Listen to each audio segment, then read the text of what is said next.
A la luz de Krishnamurti, mi único interés es hacer que los hombres sean absoluta e incondicionalmente libres. Conducción, Horacio Bello. Con la colaboración de Gustavo Litterman, Juliana Flores y Pablo Cruz.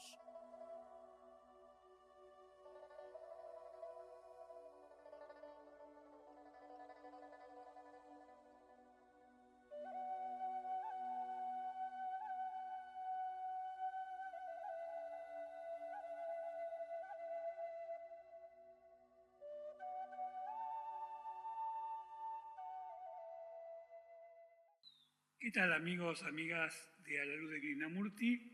Estamos en un momento especial, en un lugar especial, al aire libre, como se puede observar, y hemos aprovechado esta singular ocasión para reflexionar con nuestro grupo sobre la enseñanza de Krishnamurti, pero en particular sobre la enseñanza de Krishnamurti en nosotros.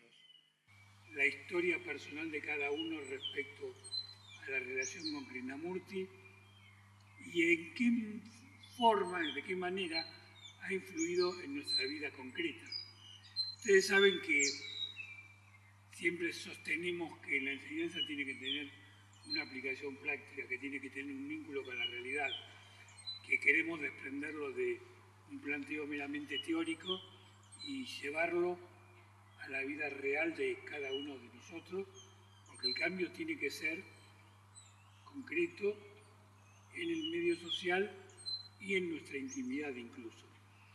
Por eso, de algún modo, tratando de dar el ejemplo, vamos a intentar entre los cuatro ver cómo Krishnamurti llegó a nosotros, cómo influyó, cómo impactó, incluso cómo en cada uno de nosotros se fueron produciendo distintas contradicciones. En mi caso se produjeron, supongo que en algún otro también, cada uno de nosotros totalmente lo va a ir diciendo, y concluir en dónde estamos hoy, de qué manera hemos arribado a un punto en el cual la enseñanza tiene, esperemos, un vínculo práctico con nuestra vida cotidiana. Así que vamos a invitar a cada uno de nosotros a empezar a hablar de eso, tratando de buscar un vínculo cronológico con la enseñanza y cronológico con nuestra vida personal, y a partir de ahí ir cambiando ideas sobre cómo eso fue dándose particularmente y observando las cosas que nos fueron ocurriendo y cómo fuimos encarando o no nuestros problemas, nuestra vida cotidiana desde la luz de Krishnamurti. Así que lo voy a invitar a Gustavo que empiece, que es el más viejo después que yo en el grupo, para, como vamos a hacer una retrospectiva cronológica, ir acercándonos en el tiempo y terminar luego en el presente. Así que, bueno, Gustavo, te damos la palabra. Es difícil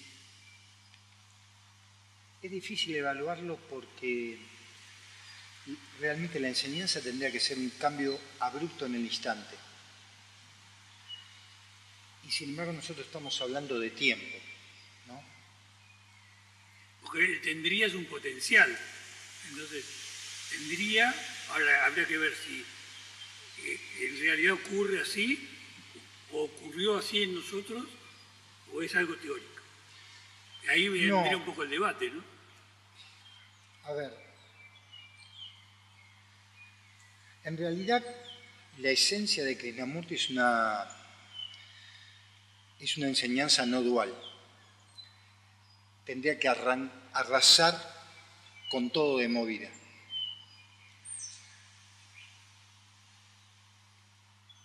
En tantas décadas, lógicamente yo noto cambios. ¿Será en función de Krishnamurti o será en función de ir viviendo? La verdad,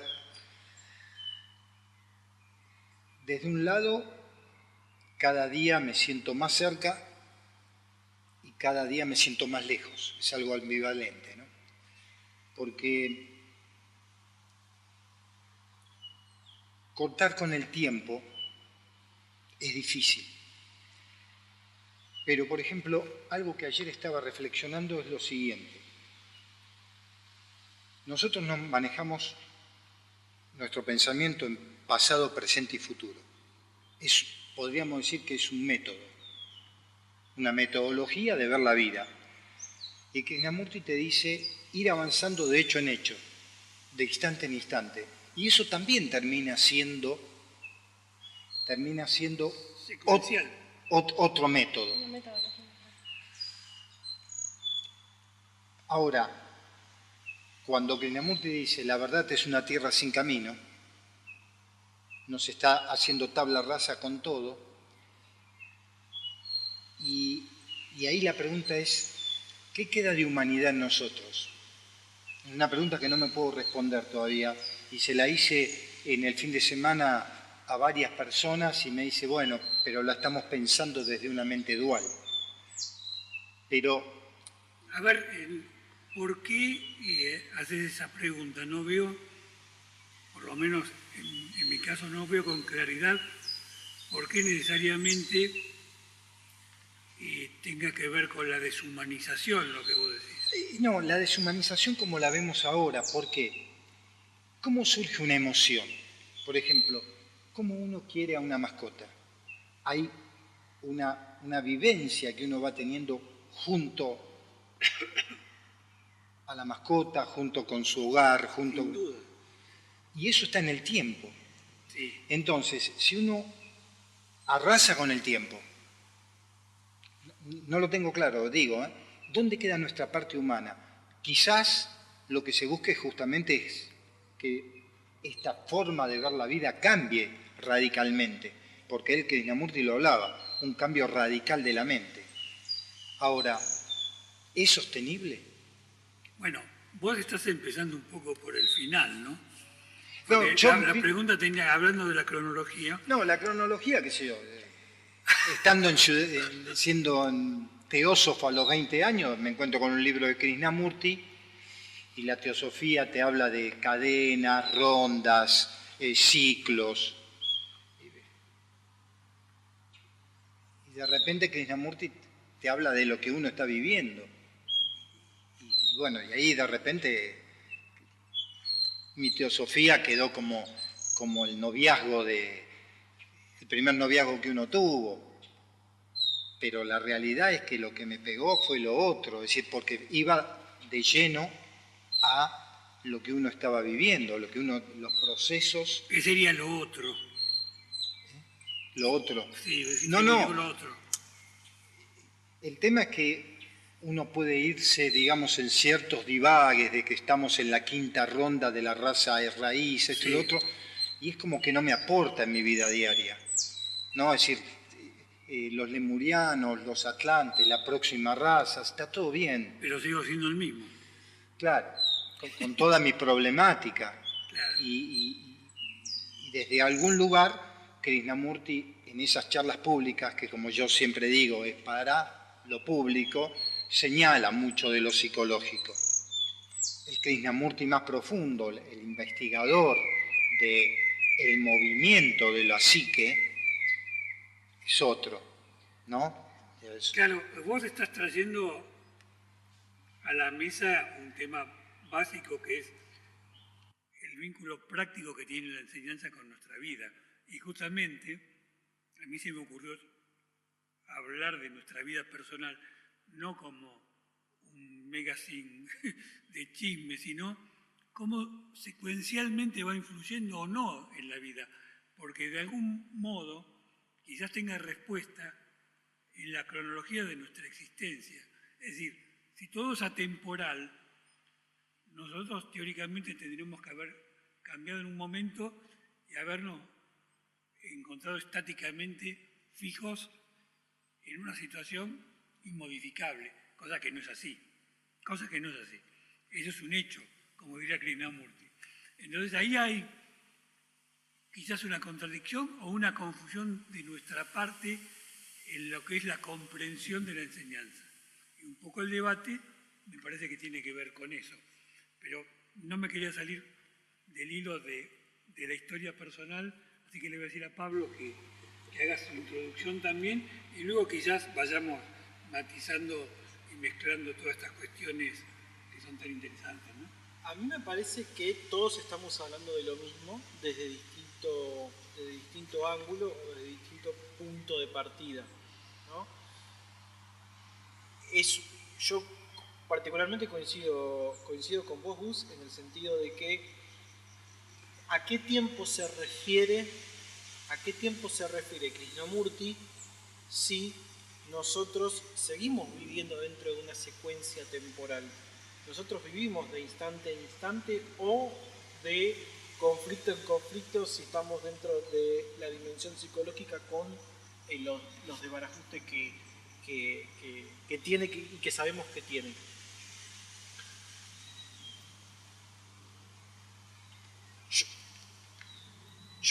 A mí me ha cambiado mucho la visión muchas veces con respecto a este tema puntual a lo largo de los años y particularmente en los últimos 2 o 3 años me he dado cuenta que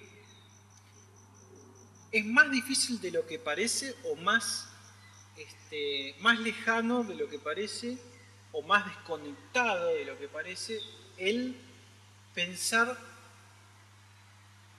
dentro del formato tradicional del pensamiento y lo que es la verdad. Cuando nosotros mencionamos la palabra verdad en contraposición a las ideas que manejamos, condimentamos la verdad con algunas características. Y ese condimento, ese formato que le damos a nuestra versión de la idea de la verdad, se parece mucho a lo que no es la verdad, es decir, a lo que es nuestro pensamiento. Entonces, no es lo suficientemente distinto como para hablar de la verdad como algo distinto en diseño con respecto al pensamiento. Y fíjate que yo solo me enredé en mis palabras por lo imperceptible, por lo sutil que la verdad es. Y volviendo al tema,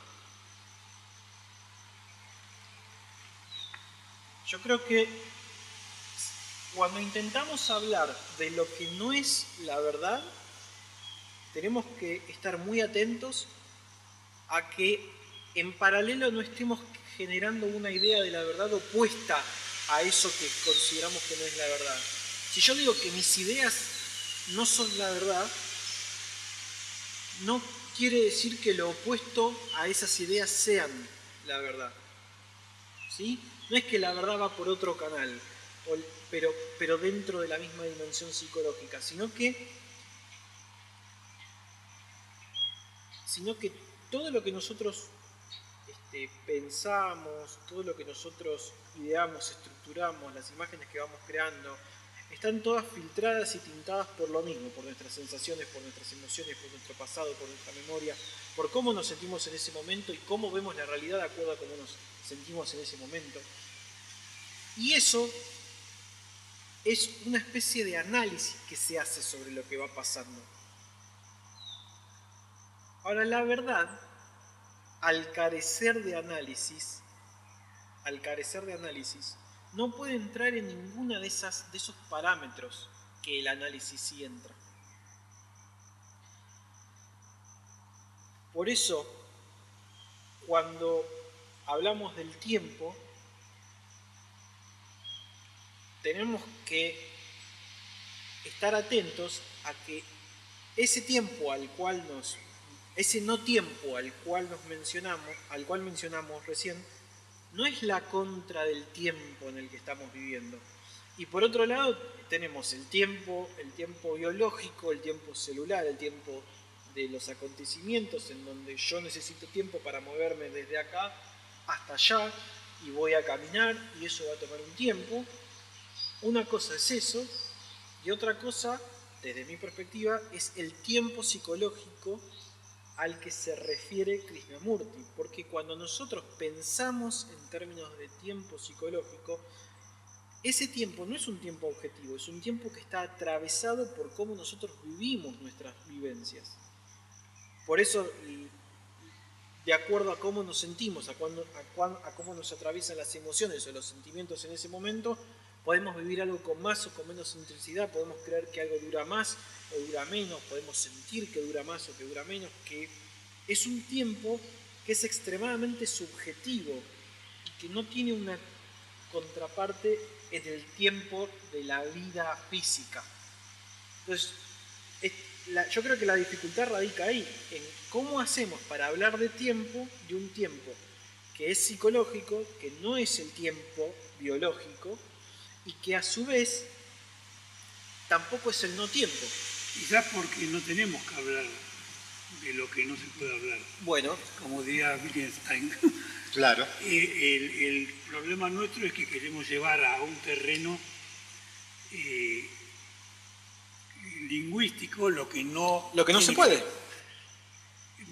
Creo que ya sería un poco desarrollar la enseñanza en sí misma, pero cuando, reitero, yo invitaba a recorrer cronológicamente nuestro vínculo con la enseñanza, creo que indirectamente es una invitación a ver cómo la historia personal tiene una relación directa con el descubrimiento de lo esencial de la enseñanza. ¿Por qué? Porque nosotros somos tiempo, como diría Borges también, y no podemos desprendernos de eso. Y si queremos desprendernos, nos vamos a desprender con ideas sobre el tiempo. Que es lo mismo. Que es la misma milonga. Exacto. Entonces, haré una declaración, construiré un castillo de palabras que generan la imagen de que me desprendí del tiempo, pero voy a estar tan atado al tiempo como aquel que dice, todos somos tiempo. Y de algún modo somos todos tiempo, pero somos seres humanos. Y creo que la clave es que lo que no terminamos de entender es que como somos seres limitados, justamente estamos en una parte del todo y no podemos ver el todo porque somos parte de la parte. Y ahí es el problema que tenemos. Por eso, justo paré cuando iba a decir que a pesar de ser lectores de Krishnamurti, yo, en lo particular, nunca dejo de pensar que puede ser un fraude Krishnamurti. Porque, indiscutiblemente, como decía Pablito, esta estructuración subjetiva que ya nos hace acercarnos a cualquier hecho, hace que ese hecho impacte dentro de la estructura psicológica que tengo. Y esa estructura psicológica es tiempo. Entonces, por eso digo, uno sigue leyendo, sigue indagando, es muy difícil llegar a esa mente que no mide, que no compara. Entonces hay que, creo, ser bastante cuidadosos al respecto. Bueno, le vamos a invitar a Julie, que es una recientemente llegada a la enseñanza, porque debe ser, creo, muy interesante escuchar a alguien que desde un corto lapso se acercó a la enseñanza, escucharla, y desde esa temprana observación relacionarlo con nosotros en especial, que venimos de mucho tiempo, para ver cómo podemos conciliar todos esos aspectos que tienen que ver con nuestra vida personal, ¿no? Así que te damos la palabra, Julie. Soy la recién llegada a la experimentación de Krishnamurti. Yo siento que mi contacto, que termina siendo bastante reciente, me llega en un momento de la vida mía, en mi historia, en el que soy permeable a la información de una manera distinta a cuando, podríamos decir, estudié, leyendo, aprendiendo, memorizando. Entonces, fueron muchos años en los que para mí la información llegaba a través de lecturas, textos, cursos, y en un momento empecé a hacer más reflexión sobre lo que estaba llegando, más que análisis desde lo intelectual. Y lo que más me hizo un clic fue empezar a decir, a ver, que lo que me estaba mostrando la información es que vivir es experiencia, es experimentar la existencia, ¿cierto? Entonces, al estar experimentando, por eso yo utilizo tanto el estar siendo, la información viene y me toca, yo soy permeable a la información, y entonces lo que me ocurre ahora que me encuentro con toda esta enseñanza, con ustedes, con las lecturas, es que cuando escucho, cuando entro en contacto con una enseñanza de Krishnamurti, lo que hago es experimentar eso que le está proponiendo. ¿Qué te pasa a vos? Exacto. Yo me dispongo a experimentar eso que le está diciendo, lo escucho y lo busco en mí. No lo memorizo ni lo analizo. Realmente lo que hago es, voy adentro. Y a mí me ha cambiado la manera de relacionarme con ese estar siendo. O sea, como que ha sido muy rico para mí, como ya me agarra en otra disposición de experimentar la vida, me ha enriquecido muchísimo, porque me ayuda a que la mente que anda buscando explicación suelte y disfrute la experiencia de ser. Entonces, cuando yo lo escucho, a mí me suele pasar que disfruto mucho ver las grabaciones que hay de él, porque lo que hago es observar cómo él estaba haciendo, porque la cámara me permite ver quién era él, qué era lo que él estaba haciendo en ese momento cuando lo escucho. Entonces, yo me permito ir a buscar eso en mí. Eso que él me está mostrando, cuando yo lo escucho hablar, lo veo como hace sus pausas, conecta, se dispone a escuchar, respira. Entonces yo me siento completamente invitada a ir a buscar eso en mí. Esa es mi relación con la enseñanza de él. Y hay un punto en el que las palabras que son hermosas empiezan a correrse un poco y me dan más espacio a sentir quién soy, ¿no? Entonces, y en esos espacios, cuando hago esos movimientos y los busco, encuentro esos no tiempos, encuentro los silencios, encuentro la magia de poder observar la vida ser, ¿no? Como todo es tan dinámico, como todo el tiempo está cambiando y uno venía de una autopista de buscar la explicación a las cosas y cuando sueltas allí, experimentas, es como que la vida fuera otra, pero es la misma vida que siempre fue, solo logré ir adentro mío a observar distinto, digamos. Claro, los silencios que no son mi silencio, es el silencio, es una cosa muy diferente que pues mucha gente cuando comienza a meditar se sienta, no te va a haber pensamiento, no, para, no es ese, es entrar en la dinámica del silencio, ¿no? Y una palabra que dijiste que justamente leyendo el Tratado de la Unidad de Ibn Arabi, vos hablaste de existencia. En el sufismo más profundo no se habla de conciencia, ellos hablan de existencia. Y me parece que es muy interesante. Para mí es... Porque es mucho más, para el occidental me parece que hablar de existencia amplía la percepción de que si hablamos de conciencia, porque ya entramos que es mi conciencia, soy consciente de algo, no, existencia, ¿no? Una cosa diferente. En mi caso particular, me acerqué a la enseñanza de muy joven, tendría 19 años, y hoy tengo 28, 29. Es decir, que ha pasado un tiempo. Toda una década después. Claro. Sí, una década es mucho tiempo. Claro. Y el tiempo influyó radicalmente. Yo creo que la respuesta del vínculo del tiempo o no con la enseñanza está en lo que a mí me pasó. Y por lo tanto, lo que puedo decir tiene que ver con mi experiencia de vida, y quizás lo podamos hablar en la segunda etapa del programa, pero en la medida que uno va viendo las cosas de manera distinta, en momentos distintos, hay una prueba palmaria de que el tiempo tiene una relación directa con la enseñanza. Así que eso lo dejo picando para la segunda parte, de que hacemos el intervalo musical y volvemos. Gracias.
Había dicho en particular que mi experiencia particular, justamente respecto a la enseñanza, desde mi perspectiva era la prueba palmaria de la relación que hay entre el tiempo y la enseñanza. Voy a ser más específico. Cuando tenía 19 años, leí por primera vez a Krishnamurti. Y lo primero que me llamó la atención, que me impactó y me vinculó especialmente con él, fue la palabra comprensión. La primera palabra que la vinculé de manera marcada con mi vida, era comprensión. ¿Y por qué fue esa palabra? Porque mi historia personal estaba relacionada con la incomprensión familiar, la incomprensión de aquellos que yo creía que me tenían que comprender a la edad que tenía y no me comprendían. Luego fue transcurriendo el tiempo, fueron un poquito más de 10 años. Fueron 12, Un par 13, más, ¿no? un par más. Sí. ¿Y qué ocurrió? En la vorágine de mi formación política, de mi formación profesional, de mi comienzo profesional, fui sintiéndome incómodo con la enseñanza porque la enseñanza me exigía cosas que yo no podía hacer, porque la vida en esta sociedad de consumo tan exigente me llevaba a hacer cosas que eran incompatibles con la enseñanza. Entonces me parecía más práctico dejar la enseñanza de lado, porque si no entraba en un dilema moral. Entonces critiqué la enseñanza, no critiqué la enseñanza como una proclama, sino que la critiqué alejándome, distanciándome. Esa sería la palabra más adecuada. Pero luego, cuando comencé a sosegarme, ya a los 15, 16 años, fui comprendiendo que me estaba engañando, que estaba volviendo al mismo punto de partida y la enseñanza empezó a tomar una fuerza y una intensidad mayor incluso de la que tenía en esos comienzos juveniles. Entonces, creo que el ejemplo personal, que muchas veces es criticado por justamente el grado de subjetividad que tiene todo aquello que uno hace autorreferencial, es la clara marca de que no nos podemos desprender del tiempo, ni tampoco podemos desprendernos, como diría Julie, de lo que nos vaya pasando a cada uno de nosotros en relación, en este caso, a la enseñanza. Entonces, ¿cuál sería, no diría conclusión, porque no me parece la palabra adecuada, pero cuál sería, digamos, el espacio en el cual uno podría sentirse cómodo para no marcar una contradicción? Y es que hay que observar porque la dinámica de la existencia es la que va marcando el cambio. Y si uno no observa, se le pasa de largo. Y si se le pasa de largo, pese a que no le gusta la palabra conciencia a Gustavo, el estado de conciencia no cambia, porque la verdad es factible que sea una, pero nuestras verdades son siempre particulares, son circunstanciales. Y lo que podemos hacer es acercarnos a esa supuesta verdad que quizás nunca toquemos en su totalidad, pero que en muchos casos vamos a tener flashes que nos van a permitir por lo menos intuir que esa verdad existe, aunque nunca la podamos abarcar. Bueno, quería contar un poco este caso particular para motivar a todos en el sentido de autoobservarse, ver cómo nos pasa a cada uno de nosotros el fenómeno de la comprensión, de la autoobservación y de la evolución de los estados de conciencia y cómo se relaciona con lo que nos va pasando en la vida. Los fracasos, los éxitos, las frustraciones, las depresiones, que es lo que nos pasa a todos. Porque cualquier teorización que no comprenda esto que nos pasa es alejarnos de la vida. Por eso la autorreferencia que vos tantas veces la nombrás en el programa, pero te querés distanciar. Para mí siempre es importante, porque justamente marca los procesos vivenciales que uno tiene en el camino, no importa que sea este tipo de enseñanza u otras. Claro. Porque dentro de lo que se habla, entre comillas, una palabra que no me gusta, la espiritualidad, el tema ego es como que es el enemigo. No hay ningún enemigo, es decir, la importancia de lo que uno va viviendo. Y en tema de ser autorreferencial, y que tiene que ver con una palabra que vos dijiste, la observación. La semana pasada me ocurrió algo muy interesante. Fui a visitar a mi hija. Y en el viaje en subte, desde Congreso de Tucumán hasta Catedral, tuve muy pocos pensamientos. Observé.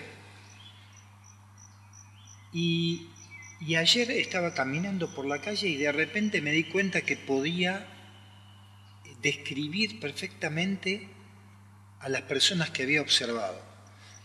Y no es que observé con la intención de guardar algo. Por eso también hay que tener mucho cuidado con la palabra observación. Fue una observación sin ningún tipo de intención.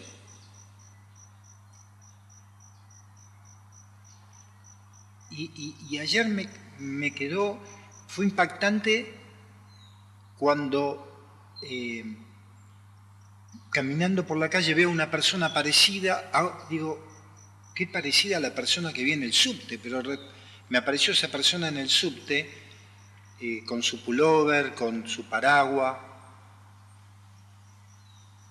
Y digo, ¿y esto? Y apareció la de al lado y apareció. Dije, entonces quiere decir que en algún lugar de la observación queda registrada. Por eso cuando en Diario 1 o en Comentarios sobre el Vivir, en esos textos que antes de Krishnamurti expresar un tema en particular, hace un paneo de lo que le estaba ocurriendo, las personas con las que se cruzaba, la temperatura, los pájaros, los árboles, y uno puede pensar, está armado, está un poquito de crema arriba de la torta para que se pueda vender mejor. Y me di cuenta que no, de que muy probablemente, evidentemente, en alguien que no tenga una intención de buscar algo mirando, sino simplemente observando naturalmente, está esa facultad en todos nosotros de que estas cosas ocurran. No es magia, sino que evidentemente el pensamiento tapa desde algún lugar no lo que somos capaces de observar, sino que es como que vela, pero evidentemente todo lo que se va observando, eso ha queda registrado en algún lugar. Y cuando la observación se hace pura, sin la búsqueda de nada y sin ningún pensamiento que lo tape, estas cosas ocurren. Que tampoco tiene un sentido, porque ¿qué sentido tiene que me acuerde detalladamente de cómo estaba vestida o cuál era la fisonomía de una persona en el subte? Ninguna. Pero fíjate que el movimiento de la reflexión sobre tu acción sí es un aprendizaje muy profundo sobre ti mismo. Porque para eso ya es un montón lo que hizo por ti esa experiencia en sí. Que incluso no es para uno. Es total, es para todos. Claro, es para todos. Es darse cuenta de, por ejemplo, es darse cuenta que la meditación es algo que, por ejemplo, ralentiza nuestras reacciones. Es algo que quizás organiza nuestro formato de vida, pero en sí no es nada más que eso. No es ese tema, me puse a meditar y contacté con gente de Alfa Centauri, esto y lo otro. Eso quizás llegue o no, no sé. Pero la realidad es que es un ejercicio más dentro de la vida. Este asunto de, si no, soy un meditador. Bueno, sos un meditador, el otro es un levantapesas. La misma historia. Y el otro es un repartidor de cartas. es algo más. No es algo trascendente, es simplemente algo que puede expandir nuestras percepciones, pero que a su vez después dejan de ser nuestras percepciones, sino que es como que... En el momento en que pensás en que es mi percepción o nuestras percepciones, ya... ¡Chao! Ya está. Ya está. Ya está. Pero a lo que voy es... Hay que tener mucha atención cuando eso pasa, porque eventualmente eso pasa de, uy, me di cuenta de... Bueno, ahí, digamos, cambió la frecuencia. De FM pasaste a AM, que no está mal. Pero ocurre y es interesante y es importante estar atento a cuando eso ocurre, porque eso también deja una enseñanza. Es que ahí es cuando se integra claro. lo leído, lo estudiado, lo transmitido. Ahí es cuando la información entró, transformó y se integró. Claro. Ahí sí. Claro. Si no, estás leyendo cosas que te suenan bonito y que te parecen interesantes, te las estás acordando y en muchas ocasiones incluso las memorizas tan bien que se las transmites a otros y se las enseñas. Sí, que incluso engrandece eso que no debe crecer. Claro. ¿No? Sino que al contrario, debería ser, en esas experiencias que vos decías, Juli, de sentir la cosa, desinfla a la figura. En cambio lo otro infla a la figura. Claro. Ahora, fíjense que los cuatro tuvimos acercamientos a la enseñanza muy distintos, atravesados por generaciones distintas, circunstancias distintas, y aún así hemos compartido más de una cosa esencial, ¿no? Y yo creo que esto de alguna manera confluye con lo que estábamos hablando al principio del primer bloque, con respecto al tiempo, y como si el trabajo es necesariamente individual, todo lo que ocurra, todo lo que me ocurra, y aún a cada uno de los individuos, es válido porque es lo que ocurrió, y es mi relación, es la relación que yo puedo tener con la enseñanza, ¿no? Y la relación que yo voy a tener con la enseñanza va a ser distinta a la relación que cualquiera puede tener con la enseñanza. Entonces, ahí se produce este dilema que hace tambalear el piso de lo que hablábamos al principio, que es, no hay que caer, hay que estar atento en no caer en que tiene que haber un modelo de iluminación, de contacto con la enseñanza en la que tiene que ocurrir determinada cosa y hasta acá era un terrenal y después soy un iluminado. No, fíjense que es completamente heterogéneo lo que ocurre y lo que va ocurriendo, y lo único que termina habiendo en común entre todo lo que contamos es que siempre hay un caminar por el terreno de lo que no es e ir sacando todo lo que no es, que es un trabajo que parece que no se termina nunca, y eso es lo único que parece tener un método, el desarmar todo lo que no es. No, pero espera, Pablito, te corrijo. Desarmar lo que es. ¿Por qué? Uno nace y desde ese momento empezamos a acumular estructuras que se van formando en función de la familia que naciste, el tiempo... Que no paran nunca. Que no paran. Cargas. Y todo esto justamente es para entrar, que esa información, que puede ser lo que da Krishnamurti, lo que da la Kabbalah, lo que da el sufismo, no importa. Esa información entra y empieza a ingresar dentro de este laberinto subjetivo que cada uno tiene. Por eso vos decías, llegamos de distintos lugares, llegamos en distintas épocas, bueno. Pero la información penetra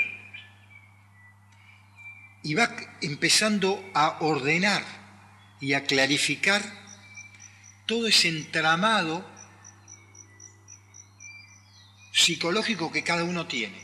Por eso sí, la enseñanza, aún siendo una, esta y cualquiera, la del sufismo, el taoísmo, ingresa como información, una información que da luz, que da amplitud, a ese laberinto interno que cada uno tiene y que es propio, porque cada uno fue formando ese laberinto y esa estructura como pudo. Pero eso es lo que lo va ordenando, ¿no? Y Juli en un audio hablaba de la palabra, en un audio que tuvimos.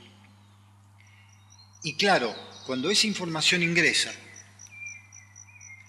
con palabras, hágase la luz, entonces empieza a cambiar toda la estructura de ver la vida, porque empezamos a nombrar y hablar en forma diferente. Empezamos a ser mucho más cuidadosos de qué palabra emito, porque me viene un cuento jasídico. Había un rabino que hacía años que no hablaba. Y el grupo de gente que estaba con él quería que hablase. Este está siempre en silencio, llegó un momento que los incomodaba. Y un día estaban reunidos en una casa y el rabino dijo, ¡fuego! Y la casa se incendió. Tanto silencio de tanto tiempo generó una potencia tan grande que cuando emitió esa palabra fuego, la casa se incendió. Salieron todos corriendo.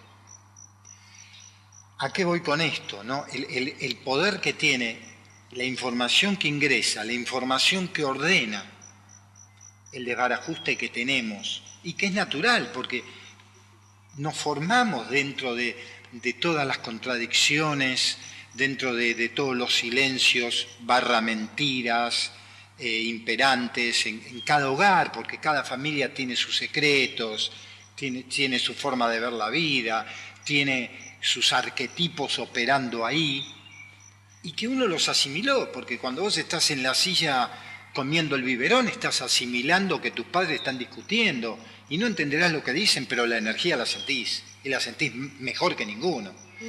Claro. Claro. Entonces, ¿qué sucede? Cuando entra esa información y empieza a ordenar las cosas. Pero no sé si hay algo como orden y desorden. Yo lo percibo más como que toca en los lugares donde va a ir a parar al entrar, ¿sí? Porque podríamos entender también que la vida en su totalidad es un caos ordenado, pero es un caos. Es que igual el caos es orden. Es que buscar a veces esta cuestión de ordenar, de pronto en la mente está sonando a que hay un ideal de cómo debería y que si está ordenado. Pues ahí estamos. Ahí es parte del laberinto. Entonces, para no entrar en eso, sí, la información sí entra y va tocando lugares, ¿no? Va llevando luz a donde antes no había luz allí. Y toca y completa, integra, comprende, ¿sí? Es desde que yo pienso que, para entender, incluso antes de nacer, ya somos un paquete de información que viene, porque de todos nuestros árboles genealógicos traemos un montón de información, de experiencias, y todas están, como dijiste hace un rato, en la memoria. Claro. Acceder a la memoria es absolutamente posible, hay herramientas que lo permiten, y es allí donde también está la fuente de todo eso que se conecta con lo que entra y toca. Fíjate qué interesante vos dijiste lo que debería, ¿no? Lo que debería muchas veces como una barrera. Siento hacer esto, pero debo hacer lo otro. Pero fíjate qué extraordinario es pensarnos si no existieran todos esos deberías, ¿no? Sería como viajar en el espacio fuera de la gravitación terrestre, por ejemplo.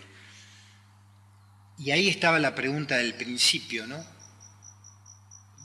¿Perderíamos esa condición humana?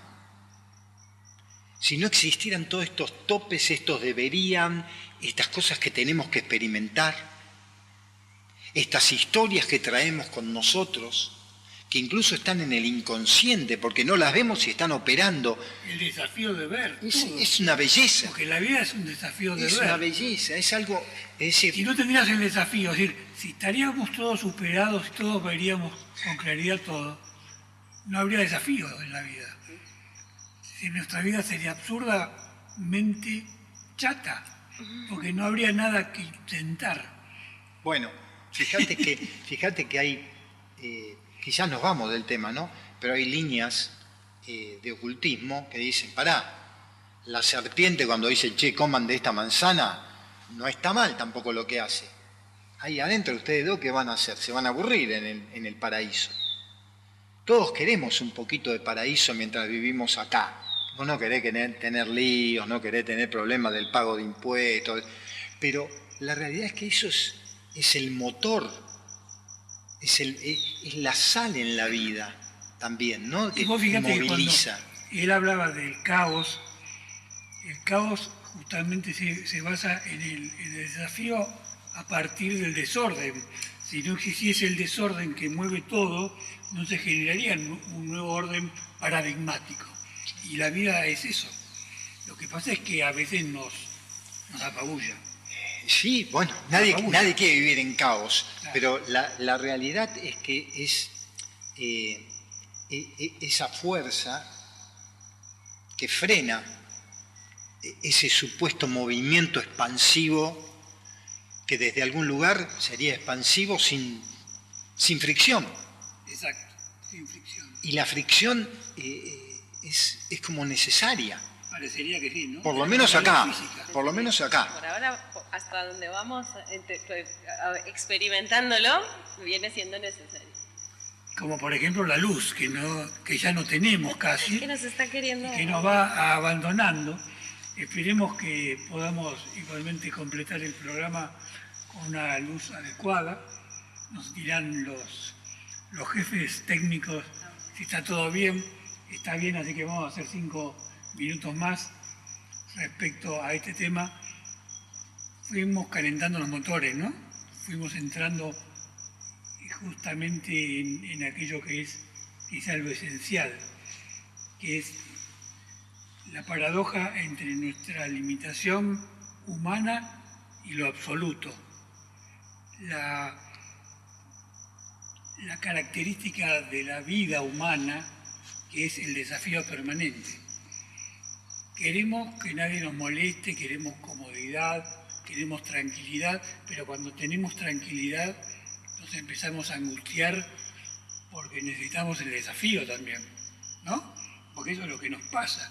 Entonces, en esa observación que hemos intentado todos, terminamos acercándonos a la comprensión de nuestra naturaleza y a la vez encontramos pautas comunes entre todos, porque somos seres humanos. Entonces, cuando uno admira a otro ser viviente, admira al gato, admira al perro, es una admiración que es interesante porque nos permite ver que somos limitados, pero sería absurdo querer ser un perro o ser un gato porque no podemos serlo, porque somos lo que somos. Y ahí creo que el ego es cuando más nos engaña y nos lleva al equívoco, porque aceptar lo que somos es muy difícil. Claro, bueno. O es absolutamente sencillo si te detienes un poco a observar el movimiento que hace la mente.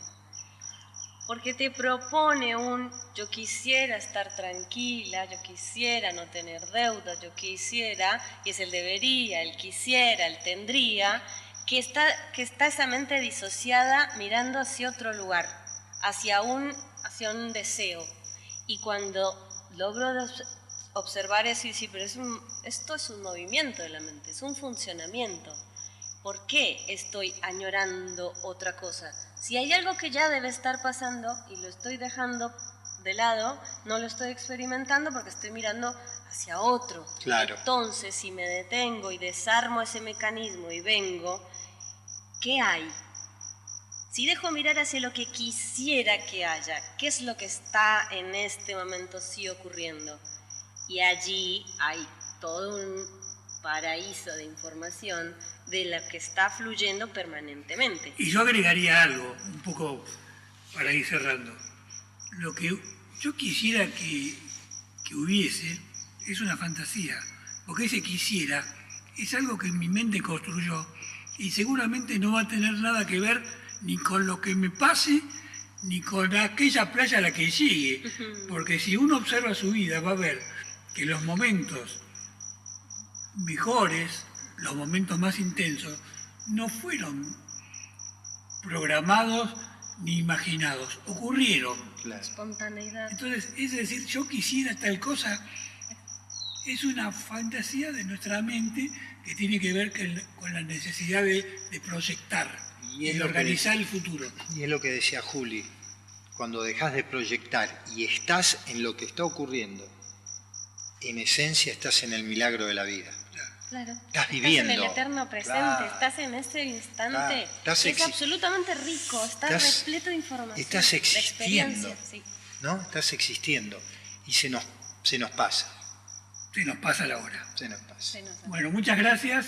Nos encontraremos el próximo martes. Hasta luego. Tal. Buenas noches. Buena semana. Que estén muy bien.